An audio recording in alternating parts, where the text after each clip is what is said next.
showered for weeks, not since they had parachuted into the city. They still wore the same green fatigues, though they looked more like rags pulled from a garbage bin now. Antonio held up a hand and took a knee in a single motion.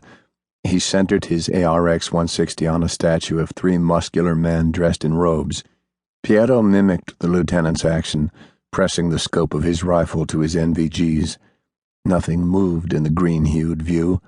He raked his weapon from left to right, dividing his line of sight into thirds and checking each one for motion. The crosshairs fell on a body lying face down.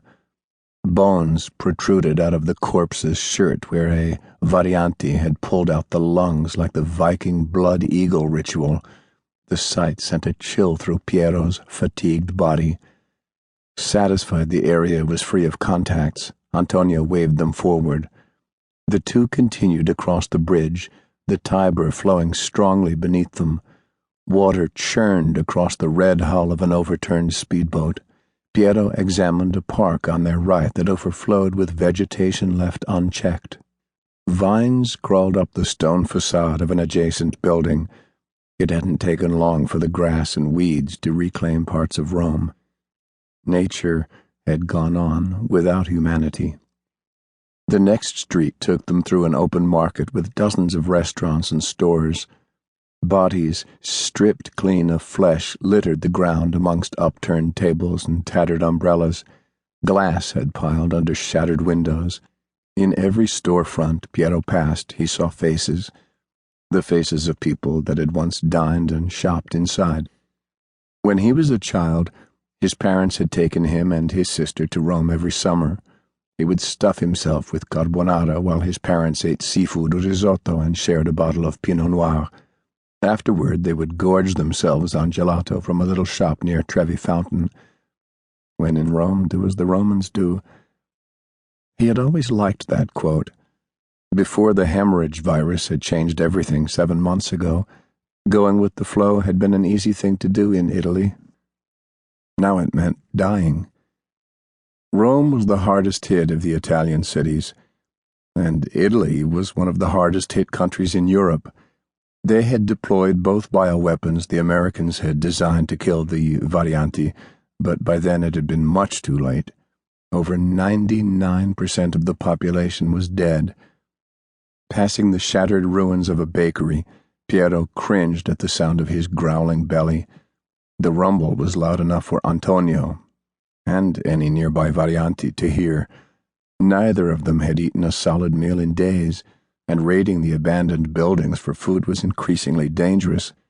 They never knew where the juveniles dwelled. For several seconds they stood there in silence, listening. A jeweled sky and half-moon cast enough light over the city that Piero flipped his NVGs up. Antonio did the same thing. In the glow of the natural light, Piero studied his friend's face.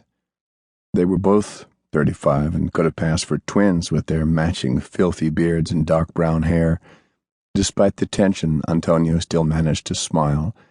If there had been a comedian in their unit, it was the lieutenant. He'd always known how to lighten the mood with a joke. "What you looking at? I got something on my face?" "I'm a malouk," Piero fired back.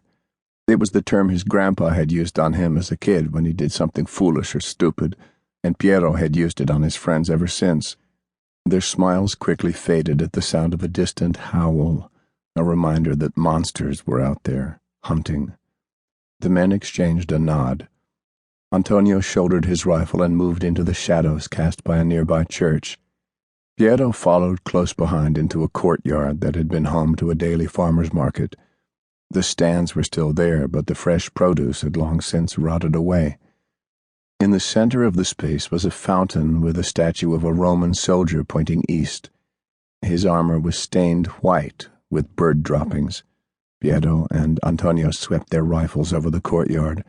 They were almost back to their shelter, and in Piero's pocket he carried more than just the melted chocolate bars he had scavenged.